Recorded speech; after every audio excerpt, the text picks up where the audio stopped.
Bapak dan Ibu, kita fokus ke kamera, kita akan hitung.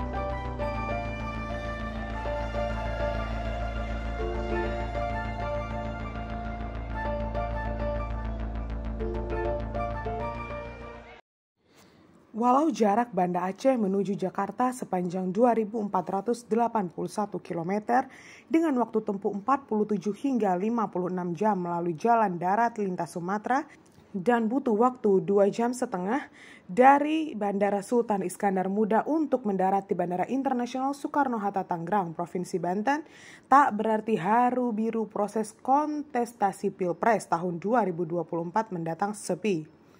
Seperti daerah atau provinsi lain di negeri ini, denyut dan dinamika dukung-mendukung dari masing-masing pasangan calon presiden dan wakil presiden juga berdengung dan bergaung hingga ke bumi Serambi Bekah.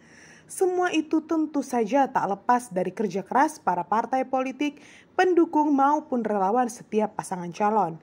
Dinamika ini menjadi lebih kencang karena ikut didorong oleh framing media pers serta lembaga survei dan media sosial. Karena itu jangan heran saat itu pun berseliweran berbagai berita hoaks serta kampanye negatif dari pihak tertentu terhadap capres dan cawapres tertentu pula. Nah, muncul pertanyaan, haruskah pada Pilpres 2024 mendatang sikap dan perbuatan miris tadi kembali terulang?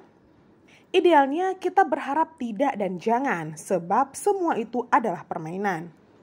Masih ingatkah Pilpres 2014 dan 2019 lalu? Nah, Prabowo Subianto 2 kali menjadi lawan politik Joko Widodo, tapi kini cawapresnya adalah Gibran Rakabuming Raka putra sulung Jokowi. Begitu juga dengan Mahfud MD. Dia pernah masuk jadi tim pemenangan calon Presiden Prabowo tahun 2019, saat ini jadi cawapresnya Ganjar Pranowo, yang berarti menjadi lawan politik dari Prabowo. Setali 3 uang dengan Anies Baswedan, dia pernah satu kubu dengan Jokowi dan pernah juga satu kubu dengan Prabowo. Bahkan Prabowo ikut mengusung Anies sebagai gubernur DKI Jakarta pada 2017 lalu. Sekarang jadi lawan politik Prabowo dan Ganjar yang didukung PDIP. Ada juga nama Sandiaga Salahuddin Uno di Pilpres 2019. Dia menjadi cawapresnya Prabowo dan lawan politiknya adalah Jokowi yang didukung kubu PDIP. Saat ini Sandiaga Uno memihak kubu PDIP yang juga lawan politiknya Prabowo serta Gibran putra Jokowi. Inilah politik, tak ada kawan dan lawan abadi. Yang abadi adalah kepentingan. Inilah permainan, karena itu enjoy sajalah. Tak perlu memusuhi kawan dan kerabat yang berbeda pilihan capresnya, apalagi sampai gontok-gontokan. Maklum, sebab para elit politik itu bisa gonta-ganti pasangan politiknya. Mereka yang tadinya musuh bisa jadi kawan atau sebaliknya.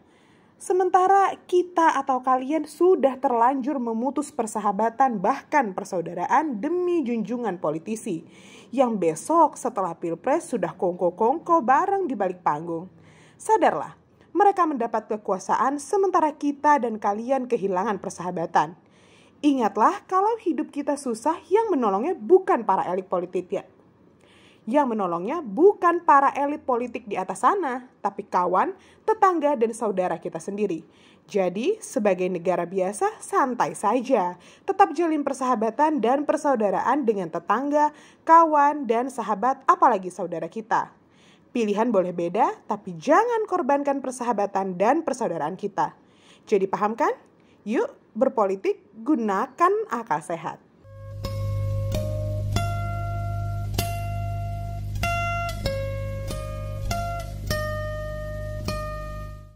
Jangan lupa like, komen, dan subscribe.